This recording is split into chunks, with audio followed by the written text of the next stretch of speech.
Fala galera, beleza? Galera, a partir de hoje vocês vão acompanhar aqui uma série de vídeos motivacionais, educativos, inspiradores, espero eu. E eu espero sinceramente do fundo do meu coração que eu possa ajudar alguém aí do outro lado. Vou dar um spoiler para vocês. Durante todos esses episódios vocês vão acompanhar vídeos que eu falo sobre a minha trajetória, passagem por drogas, superação, perca de tudo e até chegar onde eu cheguei hoje, que hoje eu tenho pelo menos o que todo mundo gostaria de ter. Eu sei que nem todos têm, né? Que é uma família, um trabalho, um carro. São coisas simples, mas que muitas pessoas não têm e muitos perdem por causa da maldita droga.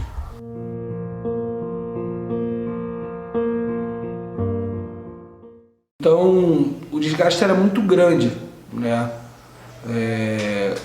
Você imagina, você trabalhar sob a desconfiança, você sabendo que você quer a coisa certa, você fazendo as coisas certas, mas você trabalhava e não tinha dinheiro. E como foi o recomeço dele após a clínica? Olha, eu posso falar por mim que eu vi, né? Eu não posso falar por ele. Eu acho que foi muito difícil.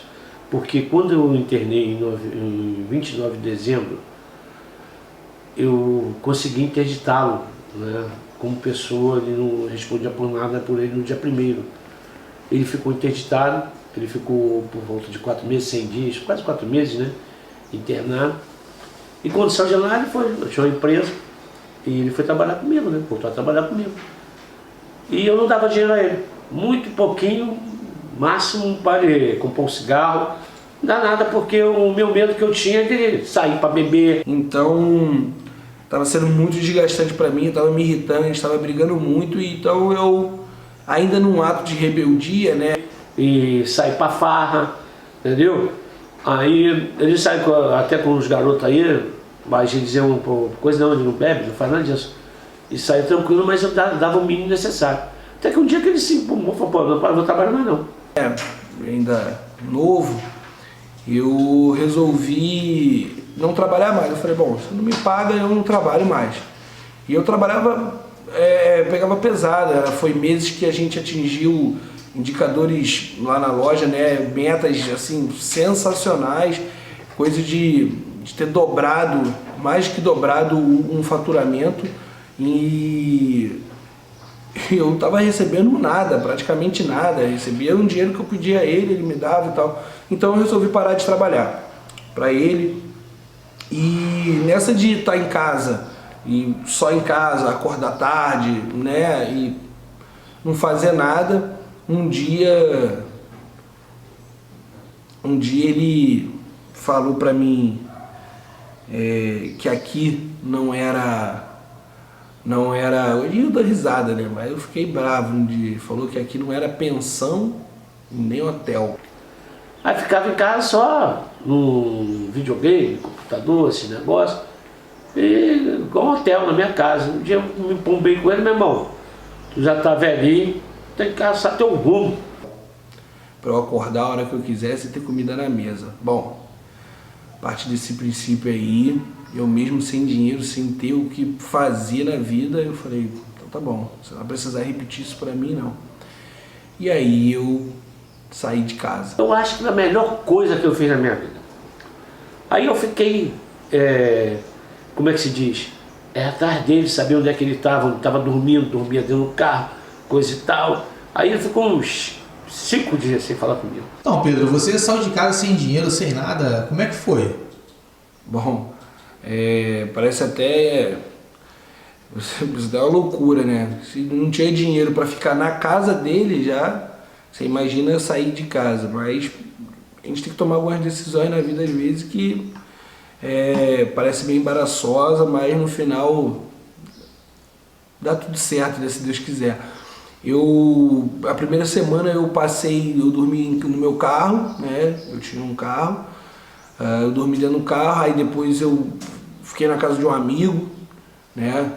E procurando uma casa, sei lá, para alugar, algum amigo que tinha uma casa para alugar, alguém que conhecesse alguém, e eu pensando o que eu ia trabalhar, o que eu ia fazer para eu conseguir pelo menos pagar um aluguel para alguém, entrar para dentro de uma casa e tal, porque eu saí de casa, mas eu tinha conversado com meu pai aqui, minha cama eu ia levar, meu guarda-roupa, televisão, ar-condicionado, essas coisas eu ia levar.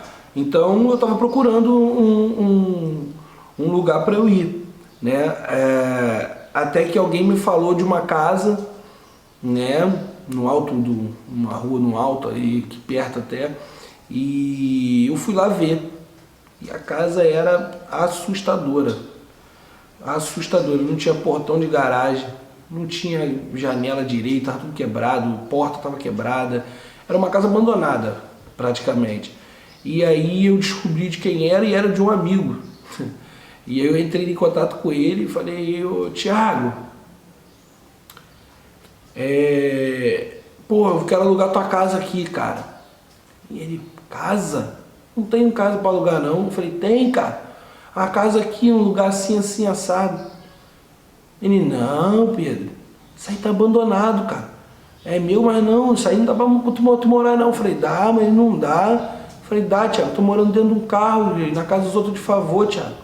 Dá pra eu morar aqui sim. Que isso, cara, tu é doido e tal. E eu entrei pra essa casa lá, né? Era muito ruim, tava muito ruim, gente. Até que um dia ele chegou aí, não veio aqui me pedir nada, né? Ô pai, agora que eu preciso da tua ajuda. Eu arrumei uma casa pra morar. Falei: ih, rapaz, que esse garoto me arrumou? Aí arrumou uma casa ali em cima, perto da minha casa aqui.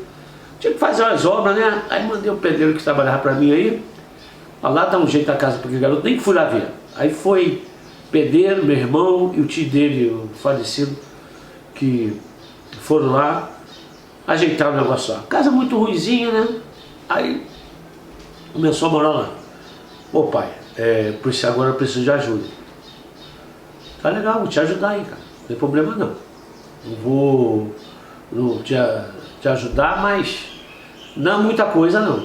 Só pra tu não ficar à mercê. Pô, volta, não sei o que, mas já que tu não quer voltar então deixa eu pegar o material, uma tinta, um negócio, e aí eu melhorei, passei num ferro velho, comprei uma grade lá, fiz de portão, e a gente foi dando cara de casa, né, para aquela casa que eu tava entrando. E Pedro, como é que foi o desenrolar dessa história? Bom, a partir do momento que eu entrei na casa, né, eu já tinha uma outra preocupação. Era como que eu ia pagar o aluguel para estar naquela casa. Era uma casa que não pagava água nem luz, tá? Isso aí foi bom, né? Mas para aquele momento. E eu tinha que pagar o aluguel, pelo menos o aluguel, e eu tinha que comer, né? E o que eu tinha naquele momento? Eu tinha meus móveis e eu tinha um carro, um certo valor agregado, mas que estava com documento atrasado, estava com multa, enfim, estava com um ano atrasado, era até pouco, era cerca de R$1.400 na época para colocar esse carro em dia. Aí a partir desse momento ele foi e pediu essa ajuda que eu falei: eu vou te ajudar, eu te dar uma ajuda mínima para você não ficar à mercê da vida nem no mundo, né? Então eu falei: o que você quer? Aí ele falou: ó, vou vender, pai, vou até te pedir uma opinião, vou vender meu carro, vou comprar um carro inferior e vou alugar para o Uber. Mas eu não tinha a menor condição de colocar um carro em dia. Para que eu ia ter um carro em dia, sendo que eu não tinha dinheiro para gasolina, não ia viajar, não ia sair, nem para fazer nada. Então o que eu fiz? Eu anunciei aquele carro, né? Eu entrei num site desses aí de anúncio de carro, eu anunciei esse carro e troquei ele por um carro em dia, com kit gás, né? Sem nenhuma multa, sem nenhuma nada, para me ajudar. E o que eu fiz? Estava muito latente, estava muito forte o negócio de Uber, né? De aplicativo, né? E eu aluguei. Eu troquei o meu Honda City que eu tinha num Voyage na época, né? Uma diferença até de coisa, mas eu tinha que ter um carro urgente ali para eu fazer dinheiro. E aí foi a primeira tomada de decisão minha assim para eu ter dinheiro, mas eu ficaria a pé porque o carro ficaria alugado. Então eu aluguei esse Voyage que me daria cerca de R$500 semanais, e então eu já tinha em uma semana o aluguel da casa. Falei, é com você mesmo. Acha que isso vai ser bom para você, faça. Né? Até para ele começar a tomar as decisões da vida dele por si próprio, né? Ele é homem, né, meu irmão? É outra fase da vida dele. Aí ele fez. E não é que deu certo. E aí fui. E como eu já estava mais tranquilo com meu pai, falando com meu pai, e ele já me ajudou com tinta, me deu uma tinta ali da casa e tal para poder pintar, ele deixou um carro que era da empresa comigo. Não, deixa esse carro aqui contigo e tal. Ele deixou esse carro, foi o suficiente para quê? Para eu começar com esse dinheirinho que o carro me dava por semana, eu pegar o carro que meu pai deixou comigo, eu ia no Ceasa, e aí eu comecei a comprar um descartável ou outro, uma coisa ou outra, e vinha para Sepitiba, né, onde eu moro, e comecei a vender. E como foi ver o Pedro vender de tudo, de bolinho de bacalhau a produtos descartáveis? Foi maravilhoso. É um trabalho digno.